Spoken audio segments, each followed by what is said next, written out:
Assalamualaikum warahmatullahi wabarakatuh. Saya Dita Sari Fariza, NIM E20191114. Di sini saya akan memberikan tanggapan mengenai kebijakan fiskal dalam perspektif Islam.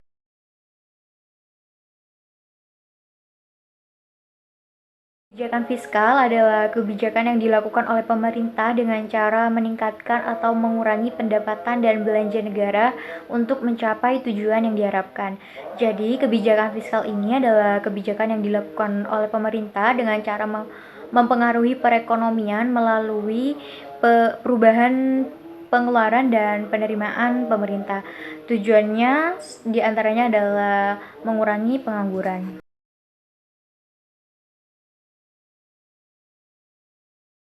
Tujuan kebijakan fiskal diantaranya adalah menjaga pertumbuhan ekonomi, mencegah pengangguran, menjaga stabilitas harga, mendorong laju investasi, dan mewujudkan keadilan sosial.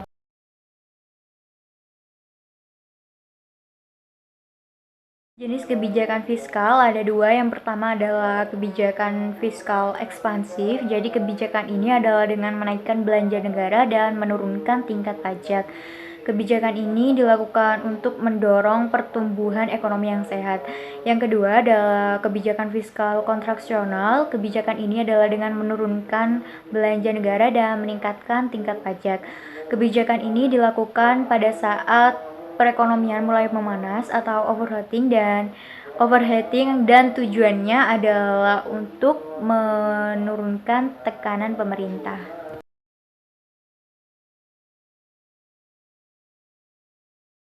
Komponen kebijakan fiskal ada 4. Komponen ini dalam arti lain apa aja sih yang diatur dalam kebijakan fiskal? Yang pertama adalah kebijakan perpajakan, yang kedua adalah kebijakan pengeluaran, yang ketiga adalah kebijakan investasi atau disinvestasi, dan yang keempat adalah pengelolaan utang atau surplus.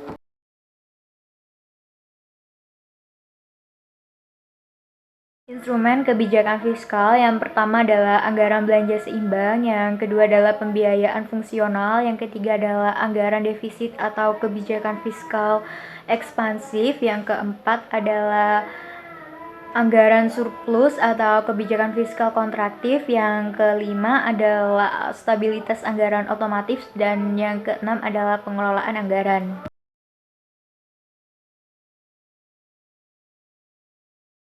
Fungsi kebijakan fiskal yang pertama adalah mengoptimalkan penggunaan sumber daya alam dan sumber daya manusia. Yang kedua adalah mengoptimalkan kegiatan investasi. Yang ketiga adalah sebagai alokasi. Alokasi ini adalah penjatahan penentuan banyaknya barang yang dikeluarkan. Jadi apabila dengan penentuan ini, barang yang dikeluarkan sesuai dan tepat sasaran, maka kebutuhan masyarakat akan terpenuhi.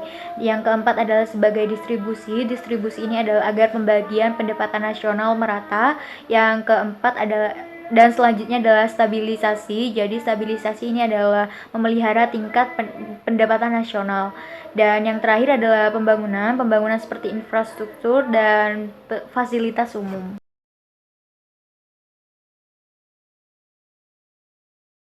Ciri-ciri kebijakan fiskal dalam ekonomi Islam yang pertama adalah pengeluaran negara dilakukan sesuai pendapatan, yang kedua adalah sistem pajak itu proporsional, jadi dibebankan berdasarkan tingkat produktivitas, yang ketiga adalah penghasilan zakat berdasarkan hasil keuntungan bukan jumlah barang.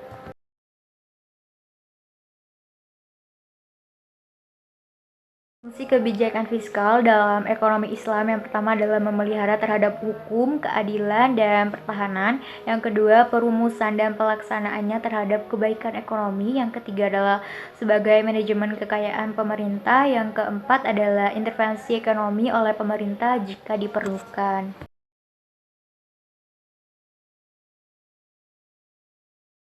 Instrumen kebijakan fiskal dalam ekonomi Islam yang pertama adalah jizyah. Jizyah ini adalah pajak khusus non-muslim yang tinggal di daerah muslim. Yang kedua adalah ghanimah. Ghanimah ini adalah harta rampasan perang. Yang ketiga adalah fai. Fai juga adalah harta rampasan.